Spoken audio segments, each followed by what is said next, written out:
देवताभ्यः पितृभ्यश्च महायोगिभ्येव च नमः स्वाहायै सौधायै नित्यमेव नमो नमः, नित्यमेव नमो नमः, नित्यमेव नमो नमः।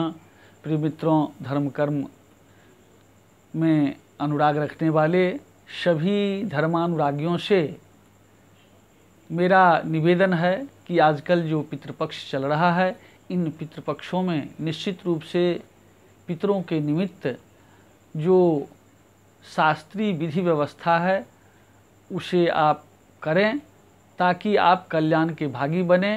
क्योंकि मैं बहुत सारी चीज़ें अपने तमाम एपिसोड के माध्यम से कह भी चुका हूं और कहता भी रहूँगा, और इसी संबंध में कह रहा हूं कि श्राद्ध के लिए स्पष्ट रूप से आया है कि जिन्हें पुत्र कहलाने का अधिकार है उनमें ये 3 बातें अति अनिवार्य होनी चाहिए।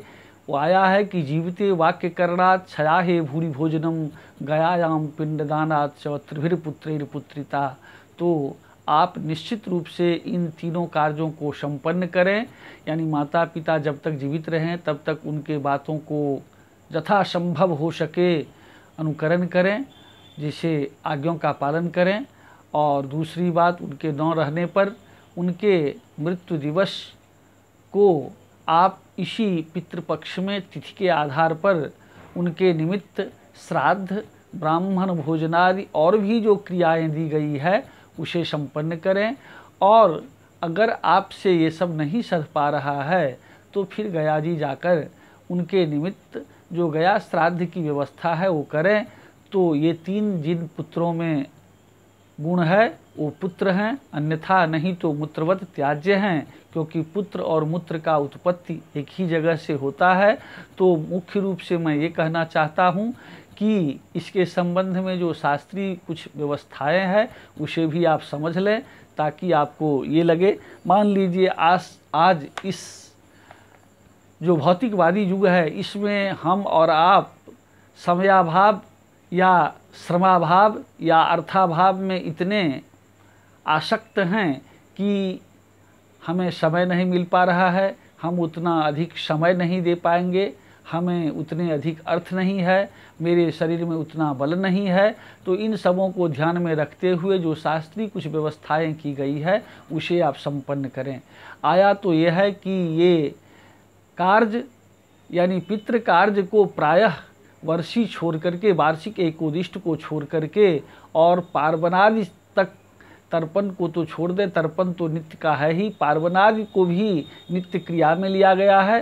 तो अगर ये अन्य दिन आपसे निर्वहन नहीं हो पाता है तो कम से कम पितृपक्ष भर निश्चित रूप से आप उनके निमित्त तर्पण, पार्वन और भी जो श्राद्धादि करके ब्राह्मण भोजनादि करावें, और पंचग्रास इत्यादि यानी गौ, पिपीलिका और काक, स्वान इत्यादि का जो ग्रास है वह निकालें। तो इसी संबंध में मैं कहना चाहता हूं कि इसमें कई पक्ष आया है, तो इस पक्षों को आप देखें। एक तो ये आया है कि प्रतिपदा से प्रारंभ कर और अमावस्या तक आप जो श्राद्ध करते हैं ये तो प्रथम कल्प है, ये उत्तम कल्प है। दूसरा कल्प आया है कि पंचमी से प्रारंभ कर और अमावस्या तक इन कल्पों को, मतलब इन तर्पण श्राद्धादि को संपन्न करें, तो ये दूसरा कल्प है। तीसरा कल्प आया है कि अष्टमी से लेकर और अमावस्या पर्यंत, ये तीसरा कल्प है। और चौथा कल्प आया है कि दशमी से आरंभ कर और अमावस्या पर्यंत आप तर्पण श्राद्ध पार्वणादि करें। और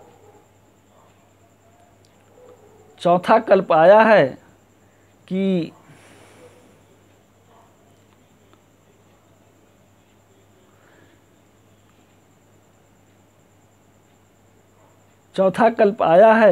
कि किसी एक दिन भी आप श्राद्ध माता पिता के निमित्त, अपने पितरों के निमित्त करें तो उससे आप कल्याण का भागी बनेंगे। इसी संबंध में जो शास्त्रीय व्यवस्था है मैं आपके सामने में रखता हूँ। आया है कि प्रतिदिनम श्राद्धम कूर्जात यदि श्राद्धम न कूर्जते, यानी प्रत्येक दिन, यानी अगर आप श्राद्ध करते हैं तो ये प्रथम कल्प हुआ। दूसरा कल्प आया है कि पंचमीम आरभ्य शाम जावत द्वितीय कल्पः, और तीसरा कल्प अष्टमीम आरभ्य जावत तृतीय कल्पः, और जो चौथा कल्प है वो आया है कि दशमीम आरभ्य जावत, यानी अमावास्या को लिया है, ये चतुर्थ कल्प है। और पांचवा कल्प दिया हुआ है कि कम से कम कुछ नहीं तो अमावास्या के दिन ही आप जाकर के तर्पण पार्वन आदि करके अपने पितरों से जो है कहने का मतलब निवेदन करें कि मैं समयाभाव, अर्थाभाव, श्रमाभाव के कारण मैं नहीं कर पाया, आप इसी से संतुष्ट होकर मुझे आशीर्वाद दें। तो निश्चित रूप से आप उस आशीर्वाद का भागी बनेंगे, क्योंकि इसलिए कि इस पितृपक्ष में पितृ द्वार खोल दिए जाते हैं और आपके सारे पितृलोक से आकर के इस मृत्यु लोक में अपने सखा संतान आदि को देखते हैं कि हमारे निमित्त, हमारे न रहने पर हमारे सखा संतान मेरे निमित्त कुछ करता है या नहीं। जिनके सखा संतान यानी पुत्र पौत्रादि इन कार्यों को करते हैं वो तो अपने उन सखा संतानों को भूरी भूरी आशीर्वाद देते हुए अपने लोक को जाते हैं, और जिनके सखा संतान उनके न रहने पर या इस धर्म कर्म को न मानने वाले इस कर्म को न करते हैं, वह अश्रुस्राव करते हुए, आँखों से आंसू गिराते हुए, अभिशप्त करते हुए अपने लोक को जाते हैं।